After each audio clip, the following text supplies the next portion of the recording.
Hoje vamos receber aqui o historiador Fernando Horta, que já deve estar aqui na sala virtual conosco. Fernando Horta, o que aconteceu ontem nesse país, Fernando Horta?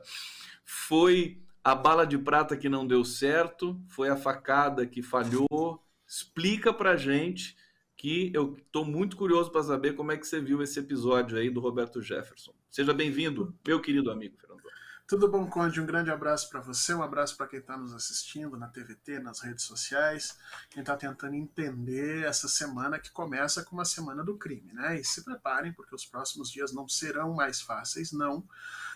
Essa é a última semana que Jair Bolsonaro tem para tentar reverter uma derrota como ele sofreu no primeiro turno por 6 milhões de votos. As pesquisas mostram, ou pelo menos as pesquisas que nós temos acesso mostram, que ele não está sendo bem sucedido nisso, e acaba que grande parte dos seus apoiadores começam a tentar ações translocadas aqui e acolá, no sentido de fazerem com que o seu mito, né, consiga efetivamente ser eleito. E aí nós vamos esperar isso ao longo da semana. Todas essas ações, nós temos que entender, são todas esperadas por Jair Bolsonaro, são todas incitadas por Jair Bolsonaro, embora não sejam comandadas por Jair Bolsonaro. A ação de ontem no Roberto Jefferson claramente não foi.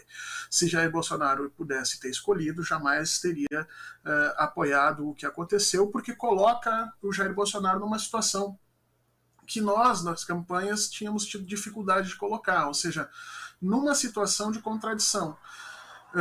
Eu que acompanho os grupos bolsonaristas em WhatsApp e Telegram, pela primeira vez na campanha, eles estão em completo parafuso, eles não sabem efetivamente o que fazer. Uma parte defende que a radicalização tinha que ter acontecido já de imediato e que Roberto Jefferson teria dado essa senha para essa radicalização, e uma outra parte diz que não, porque se perderia o voto dos conservadores moderados, como eles chamam, né, e que esses votos seriam essenciais para tentar a inversão no segundo turno, que Jair Bolsonaro tanto precisa. O fato é que Jair Bolsonaro ficou numa sinuca de bico.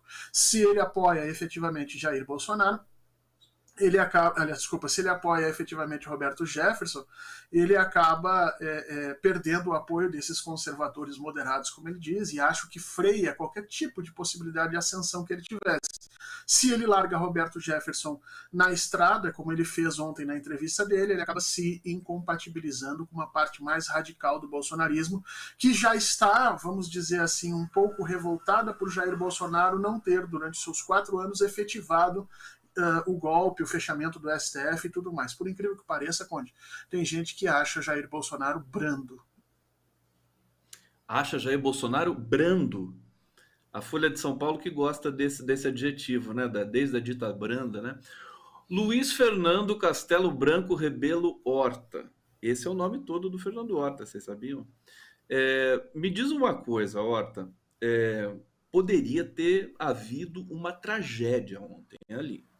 Se a polícia respondesse, né, como costuma responder, né? A polícia que recebe tiro, ela responde com tiro, né? Poderia ter havido uma tragédia, poderia ter morrido o próprio Jefferson, outras pessoas, e aí a eleição, aí seria um tumulto geral.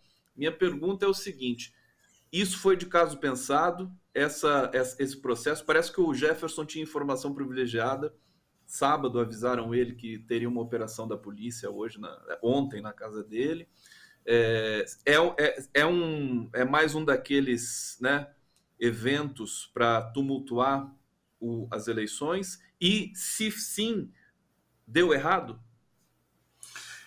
Certamente é um evento para tumultuar as eleições. Não acho que esse planejamento tenha partido de dentro da campanha de Jair Bolsonaro. Acho que partiu muito mais de um estrelismo do Roberto Jefferson, misturado com um sentimento de martirização que de alguma forma o fascismo sempre precisa, né?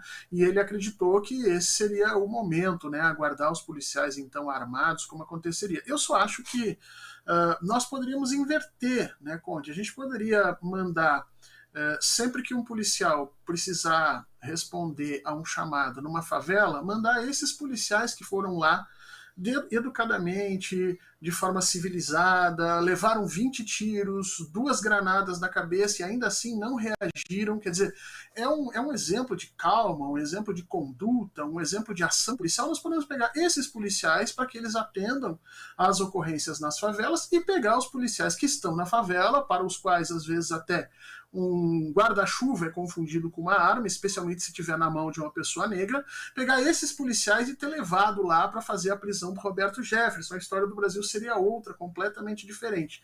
Deu errado? Acho que não deu errado. Acho que o objetivo era esse mesmo. O objetivo era tentar modificar, alterar efetivamente o plano da eleição. O que o Jair Bolsonaro não... Aliás, o que os militantes bolsonaristas não contavam é que Jair Bolsonaro fosse pipocar. Porque é isso que aconteceu. Jair Bolsonaro, ao invés de ou se manter distante disso, ou então apoiar Roberto Jefferson, Jair Bolsonaro fez o que tinha feito com a Sarah Winter, o que tinha feito com diversos outros apoiadores e jogou esses caras na estrada. Isso não pegou nada bem para a militância de Jair Bolsonaro, isso pode esfriar, inclusive, o plano B do bolsonarismo, que é, ao perder as eleições, iniciar uma movimentação de massa no Brasil para tentar melar o resultado. Ou seja, Jair Bolsonaro, colocado numa situação de contradição, respondeu muito mal, Conde, muito mal, e eu penso que talvez essa tenha sido a última pá de cal nesse caixão.